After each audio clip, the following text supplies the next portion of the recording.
ညံပြင်းတဲ့နီးပြတွေကြောင့်ချန်ပီယံလိမကြည့်ဘူးဆိုတဲ့ကွာဒီယိုလာအားလုံးပဲမင်္ဂလာပါ Daily Bet Channel လေးကနေပြန်လည်ကြိုဆိုလိုက်ပါတယ်။ပြီးခဲ့တဲ့ချန်ပီယံလိမှာ PSG နဲ့ Bayern Munich တို့ထိပ်တိုက်တွေ့ဆုံခဲ့ကြပြီးတော့ 5-4 နဲ့ပြီးဆုံးခဲ့ပါတယ်။သွင်းကိုပြင်စံညစ်တစ်တွေပါအများကြီးတင်နိုင်ခဲ့တဲ့ဒီပွဲကိုတကမ္ဘာလုံးကဘောလုံးပရိသတ်တွေစောင့်ကြည့်နေခဲ့ကြပြီးတော့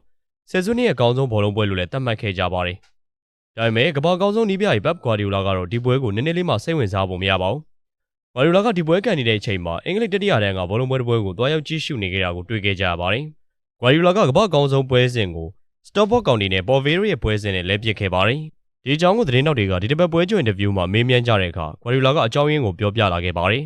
။မနေ့ကပွဲစဉ်စရာကိုကြည့်ပြီးတော့ PSG နဲ့ Bayern Munich ပွဲကိုတွေ့ရဗျ။ဒီတော့တော်တော်ဆိုးမဲ့ပွဲကြီးပဲလို့တွေးမိတယ်။မန်နေဂျာတွေကလည်းမကောင်း၊ဇာသမားတွေကလည်းအမိုက်လိုပဲ။ကျွန်တော်ကအင်္ဂလန်ဘောလုံးလောကကိုပဲချစ်တာပါ။ဒါကြောင့် Stockport ကိုရွေးချယ်ခဲ့တာပါလို့ Guardiola ကဖြေသွားခဲ့ပါတယ်။ Guardiola ဟာသူပြောသလိုညံပြင်းတဲ့နီးပြတွေနဲ့ဆက်တွေရှိပါတယ်။ Guardiola က Man City ကိုရောက်မလာခင်2013ကနေ2016အတွင်းမှာBayern Munich နီးပြဖြစ်ခဲ့ပူပါတယ်။လက်ရှိ Bayern နီးပြ Vincent Kompany ဆိုတာ Guardiola လက်ထက် Man City သင်းကောင်းဆောင်အောင်ဖြစ်ပါတယ်။ Kompany တယောက် Bayern နီးပြဖြစ်လာအောင် Guardiola ကပဲထောက်ခံပေးခဲ့ပါတယ်။ PSG နီးပြ Luis Enrique ကလည်း Guardiola နဲ့ခင်မင်ရင်းနှီးတဲ့တငယ်ချင်းတယောက်ဖြစ်ပြီးတော့ Barcelona မှာ9နှစ်အတူကစားခဲ့ကြပါတယ်။ Guardiola ကဘာရွယ်ချက်နဲ့ပြောလိုက်မှန်းမသိရပေမဲ့ပရိသတ်တွေကြားမှာပွဲစုကုန်ပြီးတော့ဝိဝါဒကွဲပြားကုန်ပါတယ်။ကြည့်ရှုပေးကြတာကျေးဇူးတင်ပါတယ်။